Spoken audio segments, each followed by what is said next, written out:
Bonjour et bienvenue dans cette nouvelle vidéo Doctolink.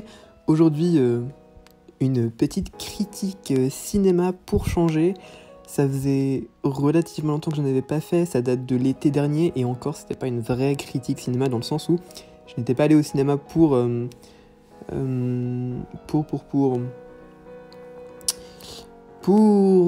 le film, voilà, puisque c'était Advent Children que je critiquais et évidemment le film était sorti bien avant, je sais plus en quelle année il est sorti, mais ça doit être début année 2000, donc voilà. Je ne suis pas allé le voir, évidemment. Pas au cinéma en tout cas. Mais donc voilà, sinon l'autre dernière vraie critique que j'avais fait c'était pour la sortie de Tenet. Donc ouais, ça commence à dater un petit peu. Mais il y a un film qui m'a beaucoup hype dernièrement. Et c'est Encanto, un Disney.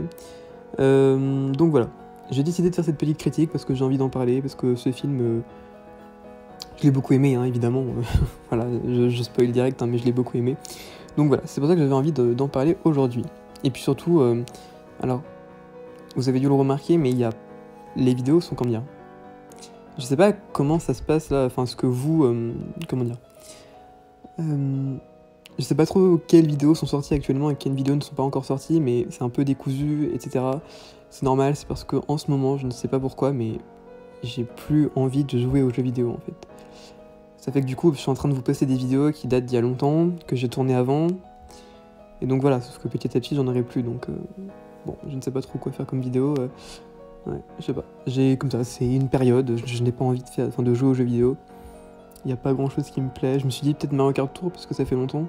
Donc pourquoi pas. Mais ça me hype pas plus que ça quoi. Bon bref, ça c'est un autre sujet. J'en reparlerai peut-être dans une prochaine vidéo sur un jeu. Peut-être du Mario Kart Tour du coup. Ou, je sais pas, du Animal Crossing. Mais Animal Crossing j'ai même pas avancé depuis. Enfin bref. Donc c'est pas le sujet. Bref, là on est sur du Encanto. Bref, ça me fait du bien du coup de faire une critique un peu là. De changer un peu. Donc alors, comme d'hab, et comme dans toutes les critiques du monde, enfin peut-être pas toutes, mais la plupart des critiques, je vais faire une partie sans spoil et une partie avec spoil, où je vais rentrer un petit peu plus en détail dans l'histoire, et voilà, pour expliquer ce que j'ai aimé et ce que je n'ai pas aimé. Mais d'abord, Encanto, donc c'est un film sorti le 24 décembre 2021, si je ne dis pas de bêtises. Donc là, je vais vous lire le synopsis du film. Alors, les Madrigal sont une famille extraordinaire qui vit cachée dans les montagnes de Colombie, dans un endroit appelé l'Encanto. La magie de l'Encanto a béni chaque enfant de la famille avec un cadeau unique, chaque enfant, sauf Mirabel. Donc voilà, ça c'est le synopsis du film. Alors à la base, ça me fait pas hype de fou, mais c'est en écoutant les chansons, en fait, je me suis dit, oh mon dieu, c'est trop bien, et je veux absolument aller le voir et tout, donc c'est chose faite. Et donc voilà, je vais faire mon avis global en fait là dans cette première partie, et ensuite on partira à mon avis détaillé. En fait, on va dire ça comme ça, mais voilà, avis global, sans spoil, en gros, ce que j'en ai pensé. Alors, bon, je suis désolé si c'est pas très naturel ma façon de parler, etc. Parce que déjà j'ai plus trop l'habitude du coup de parler comme ça face à un micro. Et en plus de ça, j'ai mon texte en fait. Donc je lis en gros mon texte, enfin je lis, j'essaie de pas lire mais j'ai des notes en fait, donc pour savoir ce que je veux dire, sinon je vais oublier des trucs, sachant que je vais peut-être oublier des trucs même en ayant noté, donc bref, pour ça c'est peut-être pas très naturel dans ma voix, mais bon, on va faire avec. Bon, en tout cas, ce qui est sûr c'est que j'ai passé un super moment, et comme je l'ai expliqué avant, ça faisait très longtemps que j'avais pas été hype pour un Disney. Le dernier Disney que j'ai vu au cinéma, c'était La Reine des Neiges 2. Donc ouais, ça date un peu, je sais plus quand c'était, mais je devais être en seconde. Donc ça devait être 2020, 2019, 2020, un truc comme ça. Donc ouais, ça date un petit peu. Pour info, j'ai pas regardé les deux derniers qui sont sortis avant. Il me semble qu'il y en a deux qui sont sortis entre La Reine des Neiges 2 et Encanto. C'était Raya et le Dernier Dragon et Luca, que je n'ai pas vu, mais qui apparemment sont très bien aussi, donc bon, je pense que je les regarderai, ils sont sur Disney+, alors je pense que je les regarderai, mais pour l'instant, voilà, c'est déjà bien. Moi qui n'aime pas trop regarder des films de base, bon, j'essaierai de voir, pourquoi pas, ça peut être cool. Mais donc voilà, j'ai passé un super bon moment, et je suis content d'avoir été hype par un Disney, en fait. Euh, point fort du film, c'est les chansons qui sont juste incroyables, mais sans aucune exception. C'est-à-dire que franchement, il n'y a aucune chanson que je n'aime pas, à part peut-être... j'en parlerai dans la partie spoil, mais bon, bref.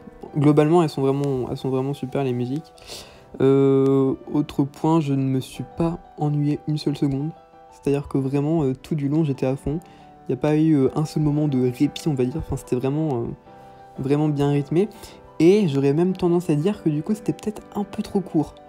Un peu trop court. On aura le temps d'en reparler, mais c'était peut-être un peu trop court, hein. Le film dure 1h47, je crois. Donc voilà. Peut-être un petit peu trop court à mon goût. Voilà, j'en parlerai plus en détail, mais bon. Après, j'ai peur que si ça durait plus longtemps, du coup, ce serait un peu plus ennuyant, mais non, en vrai, je sais pas, j'en reparlerai. En tout cas, voilà, c'est une agréable surprise, du coup, parce que vraiment, je ne pensais vraiment pas être hype en voyant l'annonce et tout, surtout que je me suis dit, bon, l'Amérique latine et tout, c'est pas quelque chose avec lequel je suis très familier, et c'est pas quelque chose que j'apprécie plus que ça. Mais j'avais tort, c'était des préjugés, et je suis bien content de l'avoir vu, et c'était vraiment incroyable. Donc voilà, franchement, si vous aimez les Disney, et j'ai envie de dire les comédies musicales,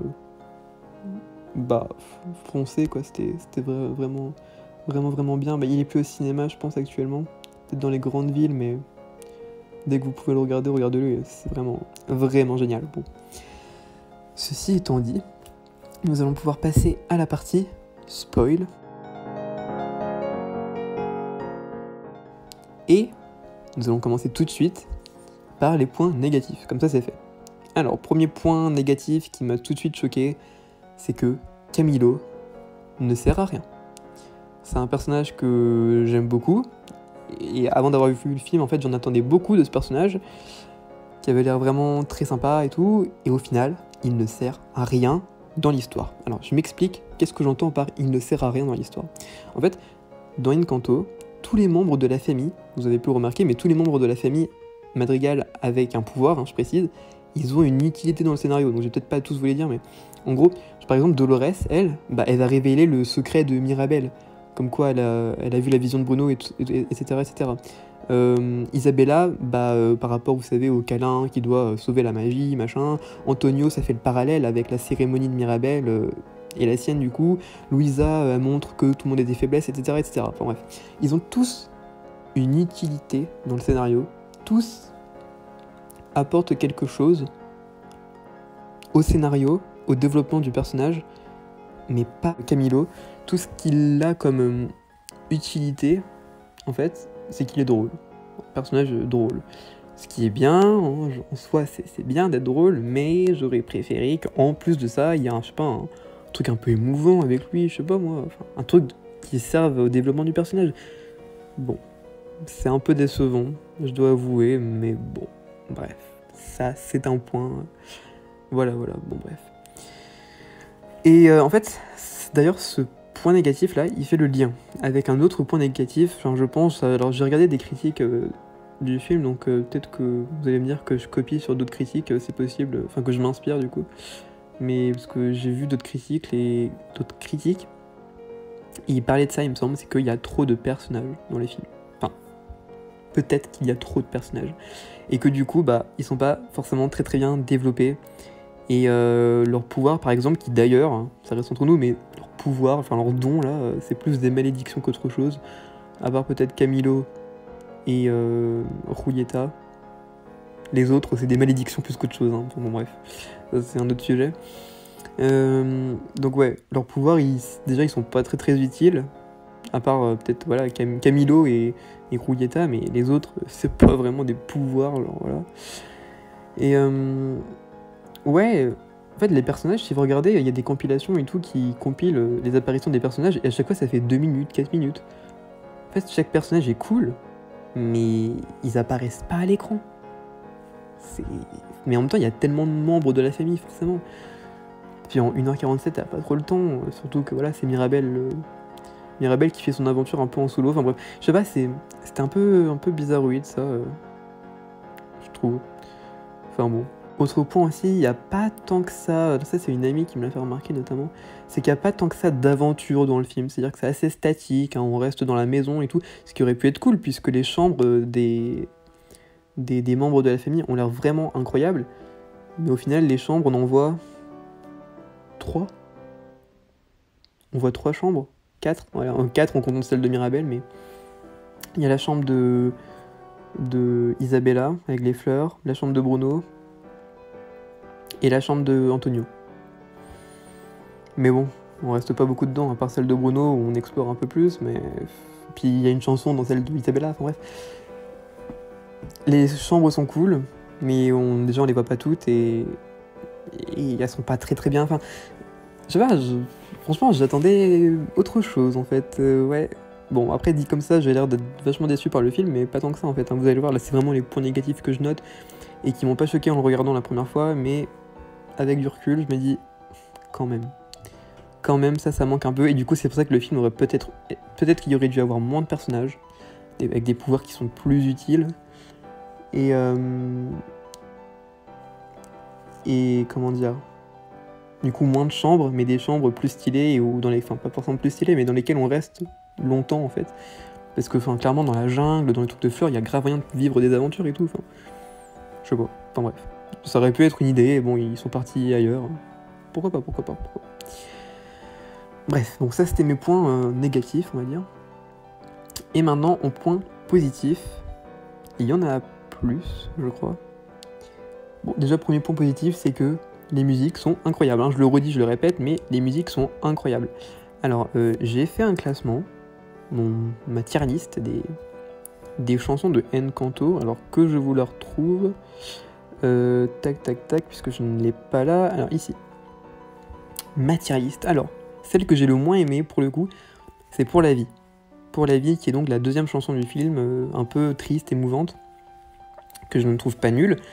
Je l'aime, cette musique, parce que voilà, j'aime toutes les musiques de ce film, mais si je devais en choisir une qui n'est pas terrible, ce serait celle-là, parce que bon, elle n'est pas non plus incroyable, et puis après voilà, c'est pas forcément très objectif, parce que bah, c'est une musique, on va dire, on peut pas...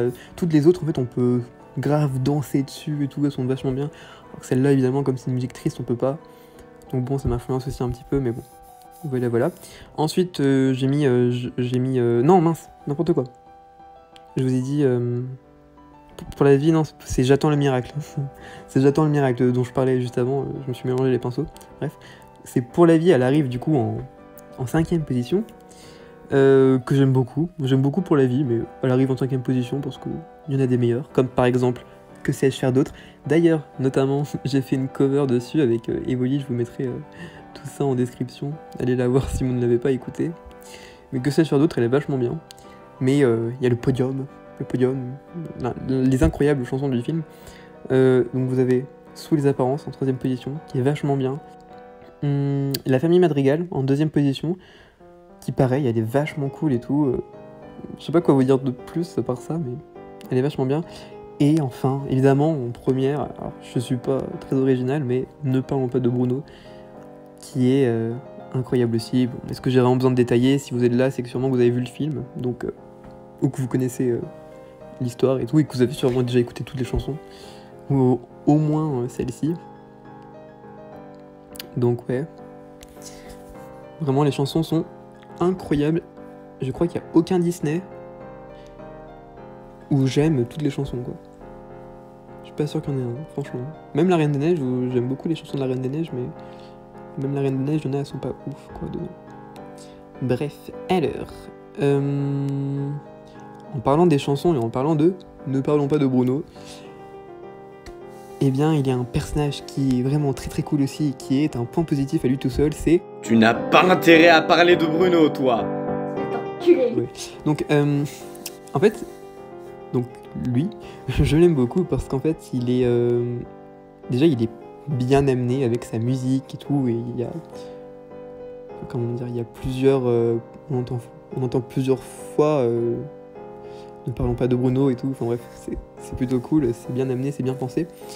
Et puis aussi, bah, il est vachement drôle, et il y a une scène qui m'a fait beaucoup rire d'ailleurs. C'est la scène qui m'a vraiment arraché un vrai rire.